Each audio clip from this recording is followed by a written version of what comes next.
The joke is pilots get in the plane, they read their checklist and they take off, they push the button and sit back and wait for the plane to land itself. But when something goes wrong, suddenly the pilot's got to take control and everybody's life's in that pilot's hand. I think autopilot turned off for compensation people 18 months ago. And most of us hopefully have made sure that we're awake and that we're working on things. Don't conduct Hey everyone, it's Ben Eubanks, host of We're Only Human, and I'm so glad you're here with us today. Not defending just the tribe, but defending the organization. Those creative people that you really want to keep empowered, keep excited, keep motivated, keep thinking. Good conversation down the line. What trends are there, what's happening, what's changing.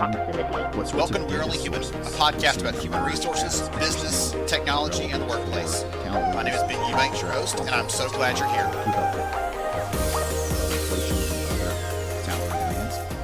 We're also going to dive into... Hey everyone, it's Ben Eubanks, host of We're Only Human, and I'm so glad you're here with us today for an episode where we're going to dive into compensation, what the trends are there, what's happening, what's changing, what sorts of data sources we're seeing emerge as interesting and relevant for talent leaders as they're trying to figure out how to adjust comp to keep up with the pace of inflation and other salary demands. Really quickly, I want to let you know that my brand new book, Talent Scarcity, How to Hire and Retain a Shrinking Workforce, just launched in the last week and immediately went straight to number one on the HR Books list for Amazon. Such an exciting week for us, and also a trip to India for my first time.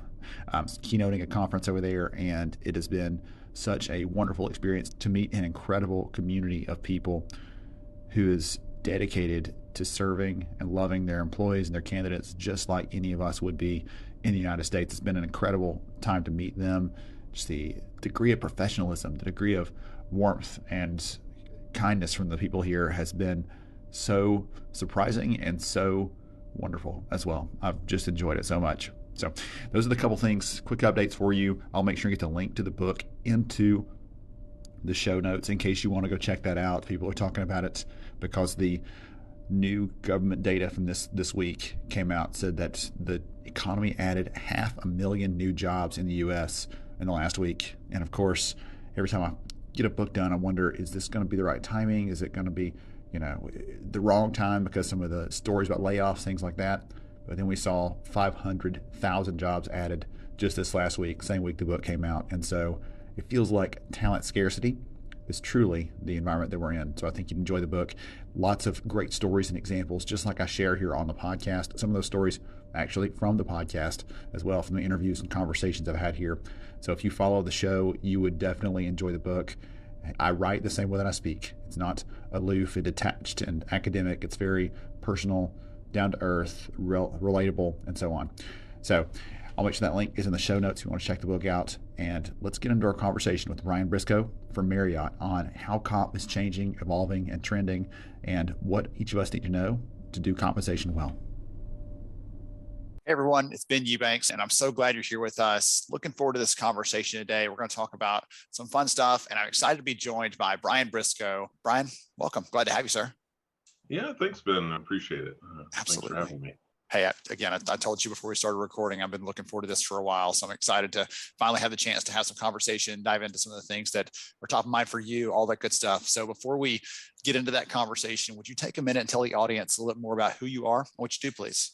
Yeah, I am the VP of Global Compensation for Marriott International. So I would say that I've worked in compensation pretty much my whole adult life. I've held maybe every HR job that there is, between like payroll clerk and administrator to chief people officer at some point. I've worked on the consulting side of the business as well as a practitioner, but I'm pretty happily in my sweet spot of being a comp leader, which is the happy place of the field that I've grown up in and really enjoy. I've been at Marriott off and on over the last 15, 16 years and played different roles, but came back to the company about 10 months ago.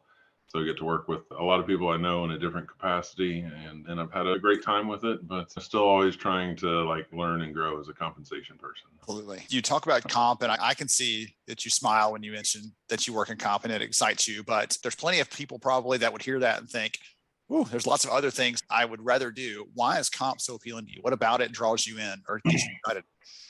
Yeah, so it's most comp people that I know that really enjoy it fell into it by mistake. I think it's one of those kind of like happy accidents to end up being a compensation person, because it's a field with a lot of analytics, and I would say it's pretty heavy on the math, logic, analytics, statistics side. And a lot of people don't expect that in human resources, but like the deep part about it is you're dealing with human beings, which are incredibly complex entities in and of themselves. Like you're dealing with people, their motivation.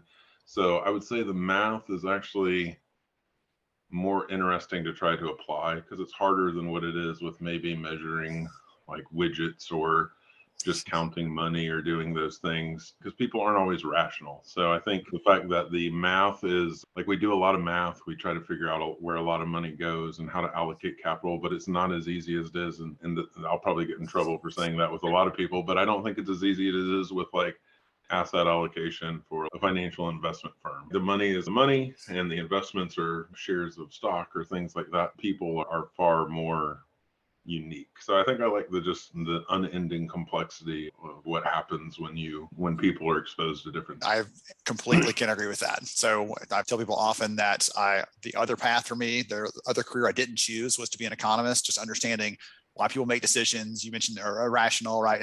If we think, okay, applying a monetary incentive to this person is going to make them do this thing, and they don't do that thing, you're like, what?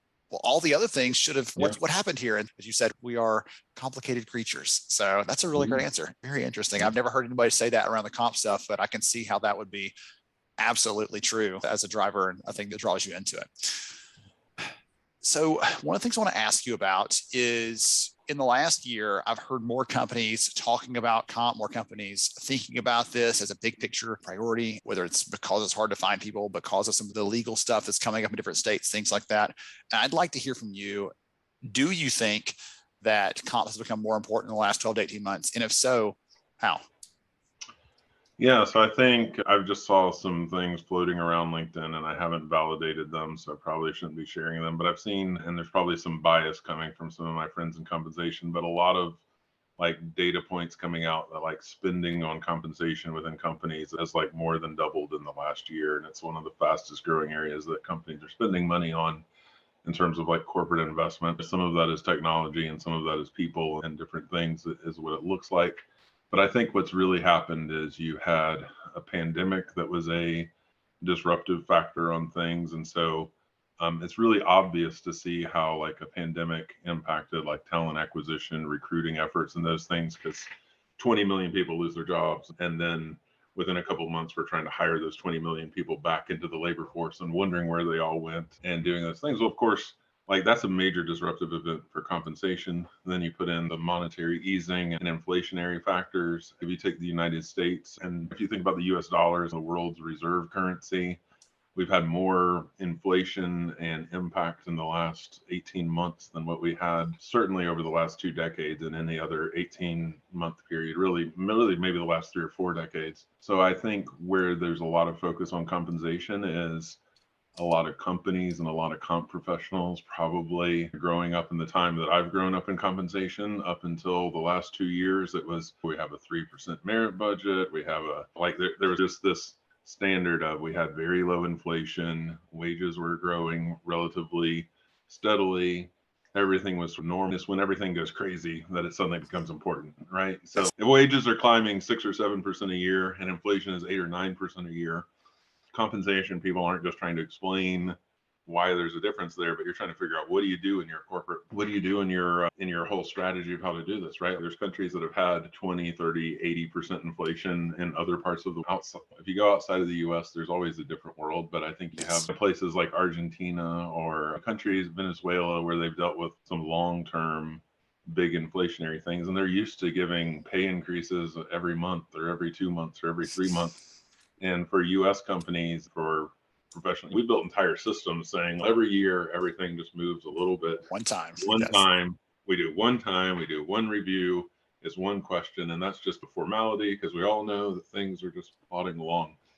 So now we have to understand why it is we do our work. We have to question, like, there is no like autopilot. I think of it like airline pilots. The joke is like they get in the plane, they read their checklist, and they take off, they push the button and sit back and wait for the plane to land itself and do that. But when the plane hits the birds or something goes wrong, suddenly the pilot's got to take control, and everybody's life's in that pilot's hand because the autopilot isn't really configured Equipped for that. Yeah. I think autopilot turned off for compensation people 18 months ago.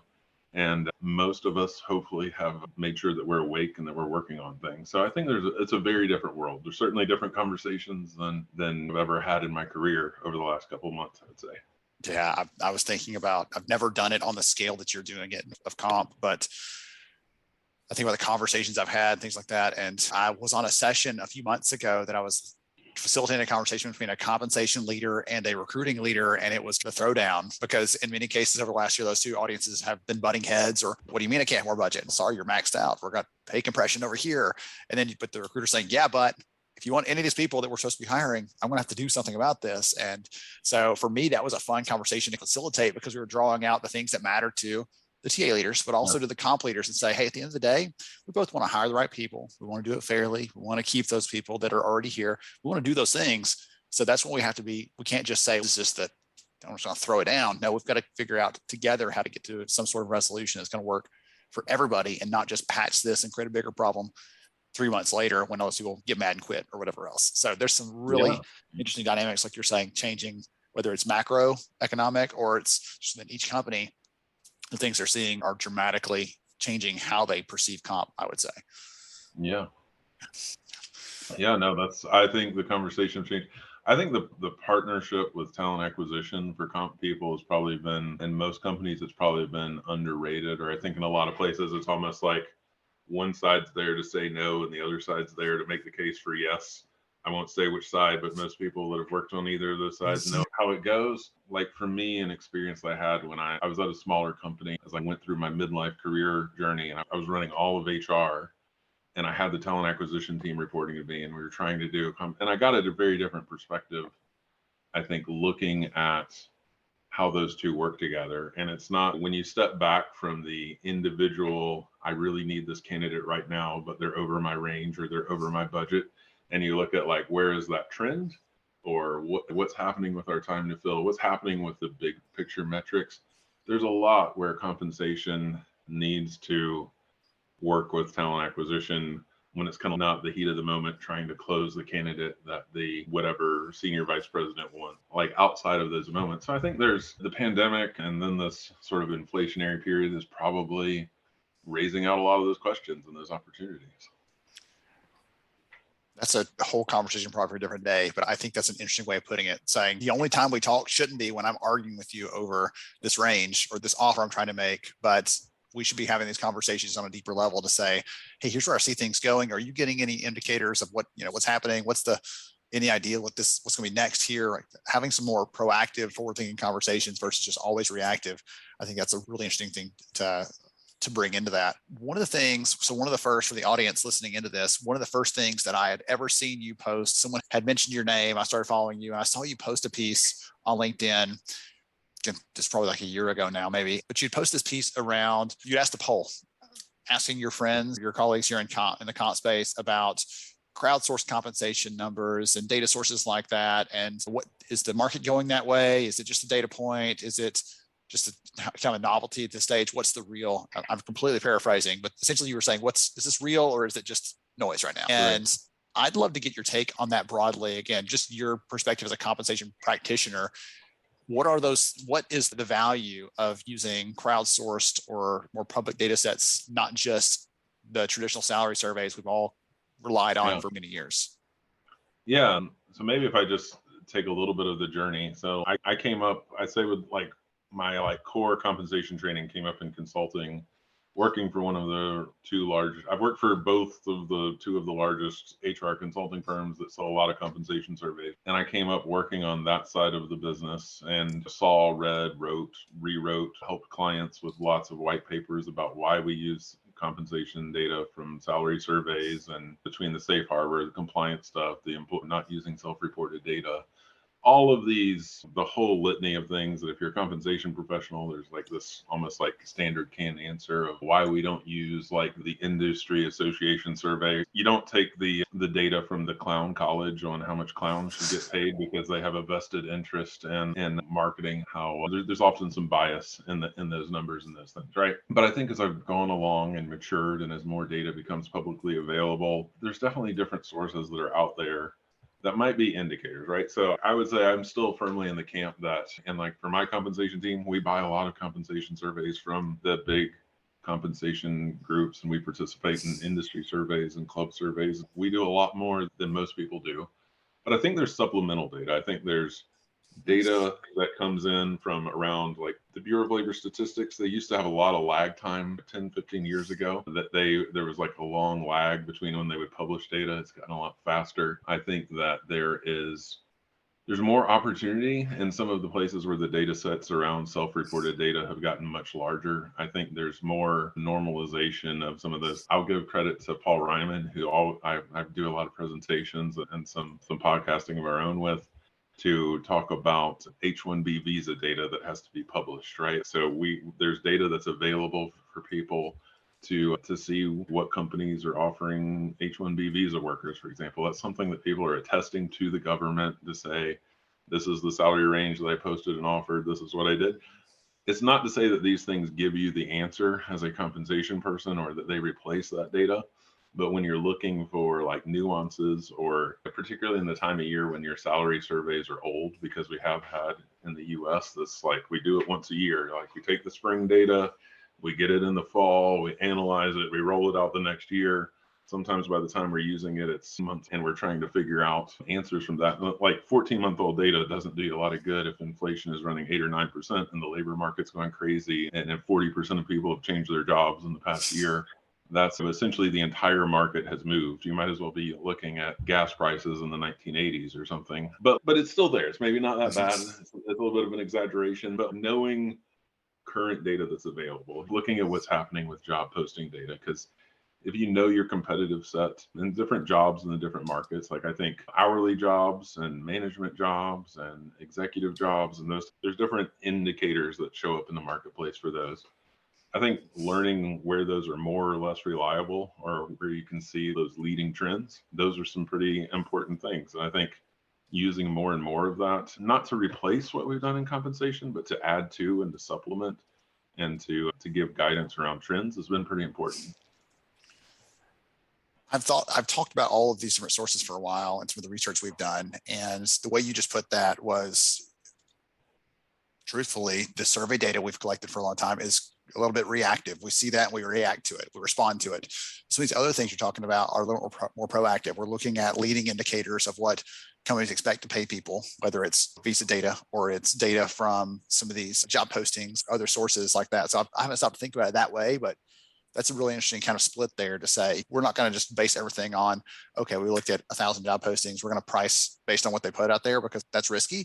But to say, guess what? If it's 10% higher than what we are paying right now, we need to be planning for that. We need to be thinking about that, not be surprised when the data come back from that actual survey we're doing, and we find out, oh yeah, it is 10% higher and we're flat-footed. Versus we were already leaning into this, thinking about where's it going to come from, what other places we can pull from, those kinds of things. So I really like your approach to that, saying this is really directional.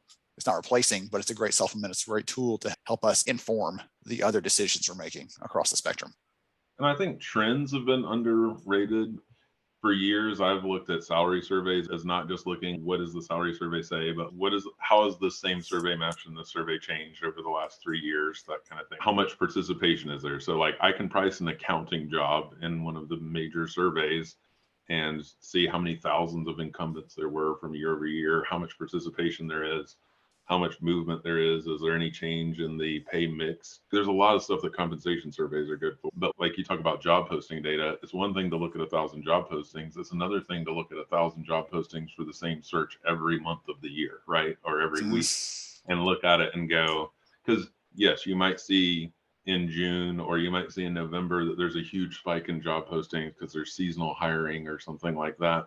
And you don't want to react to that. You don't want to say, in the hotel industry, I'm not going to say, I'm going to pay all my housekeepers more because there's a a sudden surge in hiring for hourly jobs around the holidays for temporary workers, right? But if I watch that consistently and I look for the same customer service jobs or I look for those same things, I can see the trend and start to have a better educated opinion on those things. For sure. Good call out there. Yeah. Okay, so as you mentioned earlier, you've been through a variety of roles. You touched different areas of HR and comp, and I'd love to hear from you. Again, I follow you on LinkedIn. I'll make sure and get your LinkedIn link into the show notes so anyone can follow you that wants to, because you post a lot of thoughtful and interesting things.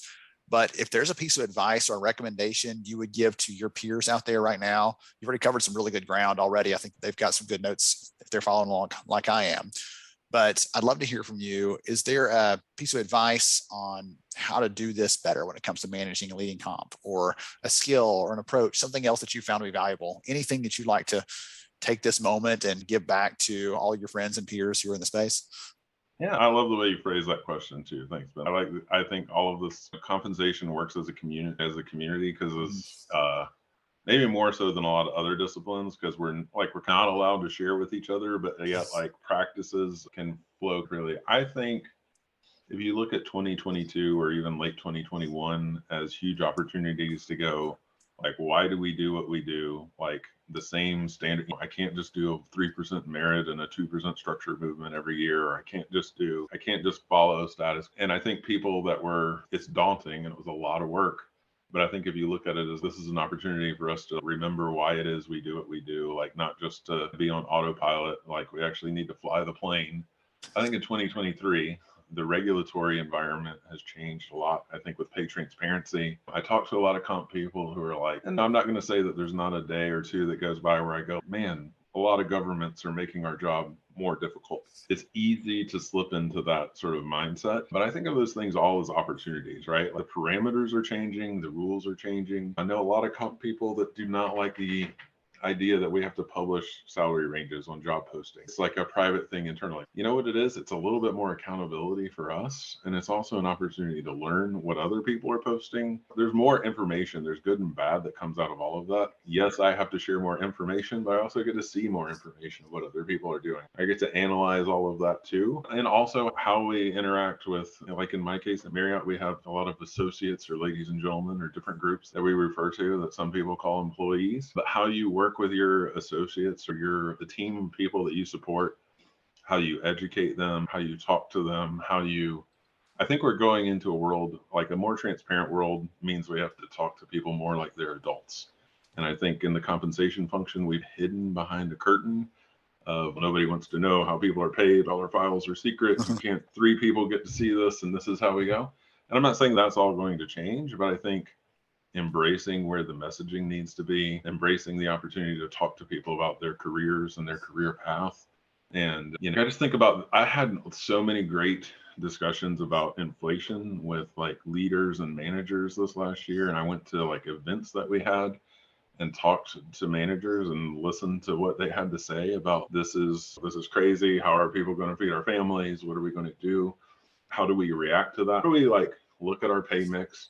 Look at those opportunities, look at how it's impacting the business. Inflation, like we look at inflation until we tend to be like, it's the cost of labor and it's different than inflation. We don't worry about the cost of living, but inflation also impacted a lot of our businesses and it impacted our top line revenues. It impacted our bottom line profits. And how does that tie out to associates or employees or whatever you have in your business? I think looking at all of these things as opportunities to be a business partner and a business leader versus just something that's like kind of a new pain in the neck or a new spreadsheet you got to do. The more that you can embrace that, I think the more relevant you become within your business. So that was a long answer, but I think that's where my passion is on that. I don't think that answer surprised me coming from you though. As I said a minute ago, I've followed you. I see you share about things that are informative, that are helpful, we could pick anything that we want to, any trend that's going on, and there's a bright and shiny side and there's a downside. And I see you weighing those evenly, saying, yes, this is going to be hard. This is going to be a challenge, but here's the chance we have. Here's the opportunity we have. And so I don't think I'm surprised to hear that answer from you, but I think everybody else out there, I hope y'all took that note. Y'all got that idea there, that even we know there's going to be challenges. There's always going to be. It's a default word, right? Death, taxes, and challenge probably is the other necessity or definite in our life. But to say, I can either commiserate with everybody else about how crummy this is or how challenging it is or how hard it's going to be, or say, there's going to be something good that comes out of this long term that I'm going to look for. I'm going to keep digging until I find it. And in your case, it's, as you just shared, it's, hey, we have some more data, so we see what else is happening out there. Or guess what? The candidates come in, it's a shorter recruiting cycle because they're more informed. They're able to make a decision more quickly. All those kinds of things. Managers are able to have a better conversation because they're not waiting for the other person to ask the question because it's already out there on the table. We can have a discussion now within that range instead of being like, I'm not be the first one to speak up. I'm just going to wait. I'm going to hold it. I'm going to hold it. Right. I've had leaders that waited this horribly embarrassing length of time acting like that person was going to work for free until finally the person said, are we going to talk about the actual pay us for this? Or right. What's the expectation here? And that always killed me. I can't step in for you, but you should be having that conversation early on because you're showing them, yes, we know you're a person. No one's working for free. Now let's get past that and get to the stuff that we need from you and how we can meet each other's needs in this. So I really appreciate that perspective though, as this coming in. This is an opportunity, not just a challenge, and taking it that way is a great piece of advice. Yeah, no, thanks. I appreciate your perspective on it too, Ben. I appreciate mutual respect following you and what you shared. So thank you very much. One of the things I wanted to ask you, bridge that a little bit. I was talking to someone yesterday about, they're talking pay transparency, which you just mentioned. And they said, the moment they mentioned that to some companies, the blood drains out of their face. The leaders start getting all sweaty and like, oh, like I don't know how to respond to this.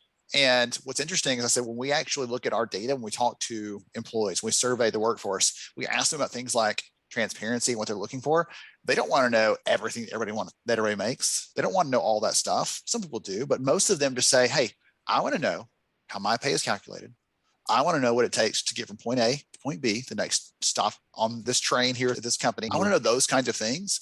And if we're being transparent in that way and helping our managers to have those conversations in a fruitful way, that's what's going to lead to better outcomes overall. So when you said transparency a minute ago, that just popped in my head because every chance I get, I beat the drum about that a little bit. And you've talked earlier about the importance of communication as part of the new comp role, if we're going to call it that, right? The new elevated stage the compensation leaders are on, being better about that, but not just doing it ourselves, but enabling the others, the stakeholders we're working with to be able to be better at sharing those things, I think is an important piece. Anything you'd like to comment on that, or am I completely backwards and wrong? Set me straight. No, I think, and that's the biggest area of push for my team. I think I just came out of a meeting 30 minutes ago where candidly, like in my job, I certainly feel the pressure from my peers and HR partners to be like, we have to have a better story. Not a better story like we need to convince people, but like articulating everything that you just said, like why am I in this position in the range? If I change geographies, how does this work? Like how does our company philosophy tie against other company philosophies? How are we benchmarking ourselves within the marketplace? If I want to go work in Silicon Valley, what happens in those types of things? And that's the biggest growth area for my team right now and focus and me personally. And I'm having a lot of those conversations. You talk about the interchangeability of the word challenge and opportunity. It's certainly the growth area for me for 2023. And we've been doing a lot in 2022. So I would say that there's two sides to this coin. Here's the thing. I'm a reasonably extroverted compensation person.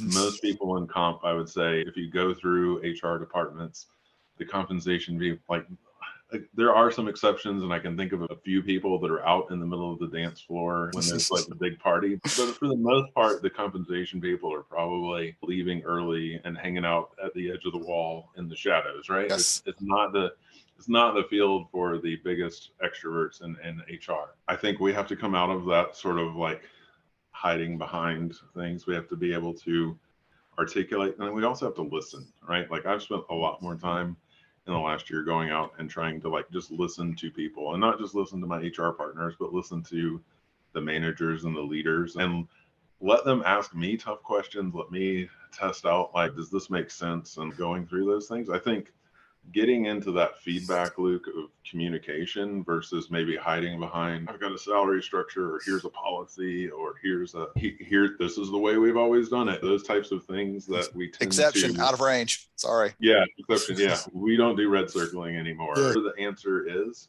I think, going to, okay, what is it? What's your underlying problem here? And listening to, those are always true. I think right now in a really volatile environment, it's like, I think that's before that might have separated like good from great. Now it's going to be like survivors versus non-survivors, because if you're just giving kind of the token answer from 2016 or whenever you last fought through stuff, you're not going to be relevant in your business space. Somebody else is going to come in and offer a different data perspective that an executive likes to hear, and they're going to run you over. I think that's what's going to, we have to be relevant. Yes. That's encouraging to hear you talk about the fact that you're not just asking other line of business leaders, things like that, but you're talking to some of the managers, some of the people who are, everything's passed down right from a policy decision. One of my favorite things I've talked about in the last year is that many of those things end up being a relationship at the end of the day, though. That manager and how they interact with their team, if they're able to have this conversation, if they're able to justify what that raise looks like for that next position because they actually understand it and can articulate, to use your word, if they get those things, that solves some of the problems before they ever start bubbling up to your level, because you've equipped them and you've enabled them either with data or with the right tools or just even the right phrases. And hey, when this comes up, here's how you respond. Here's how you turn that back into a great opportunity to lead and support this person, versus saying, I'll talk to you about that in December when our standard rates cycle comes up and we'll see what happens then. No one wants to hear that. They want to hear at least saying, hey, I've already been thinking about that, and here's the factors you need to be considering. And when it comes to that, your performance is rated on A, B, and C. So make sure that those are top of mind for you as you're coming in every week, because that's what we're going to be looking at when it comes time for that. Even costs you nothing, takes 20 seconds, and that person walks away feeling, okay, I've got the keys to this vehicle to take my career where I want to take it because I know what this means for me. So I love that feedback loop you're talking about, really getting into those leaders and listening to how they're talking about this and trying to make sure you're explaining not in compensation ease, which we can fall into easily, but talking about it in a way that they understand and can translate to their own teams. Yeah, that's great points, great advice. Yeah. Awesome. Excellent. So I've already mentioned this once. If someone wants to follow you, I told them they could connect you on LinkedIn. Is that okay with you? Is there another better way? Or yeah, LinkedIn's a great community. I really enjoy that. So it's probably become a place maybe during the pandemic that started filling in a lot of gaps. I think I've been on LinkedIn for a long time, but certainly a lot of HR and compensation people I'm connected to on there. I'm not the person that goes out trolling for, I don't have a way to monetize followers, so I'm not looking for it, but I love genuine connection. I'm a very relational person and love to connect with people, love to run into people at conferences or events, or just, I'm outside the Atlanta area. So if you're in Georgia and you're like, let's meet up for lunch one day or whatever, I try to, sometime after the comp cycle, I'll try to put you in my schedule. Okay, tremendous. I'll make sure and get that link in the show notes. And you all heard it here. When you reach out, just tell them you heard them on the podcast, and hit them up next time you're in the Atlanta area. If you want to have some lunch, that's an awesome point of the conversation. Bryan, I've really enjoyed this so much. I don't get a chance to nerd out with my friends in comp very often. I end up talking a lot about recruiting and learning the other pieces of this. So this has been such a blast. Thank you for joining me on the show today. Yeah, thanks, Ben. It's been a lot of fun. Thank you so much. Absolutely. To everybody else out there, I hope you got some good takeaways, some good notes. I know that I did. Make sure you go out there, articulate the work you're doing really well in this, and you'll see the benefits as we talked about today during the show. And we'll catch you again next time on We're Only Human. Thank you so much for joining me on the show today. I'm honored to have you as a listener. If you enjoyed this episode, please take 10 seconds to rate it at iTunes, Stitcher, or wherever you listen to your podcast. Also, if you know a friend that could benefit from today's conversation, please pass it their way. After all, a rising tide lifts all ships. To see show notes, sponsor information, and our full show archives, visit onlyhumanshow.com.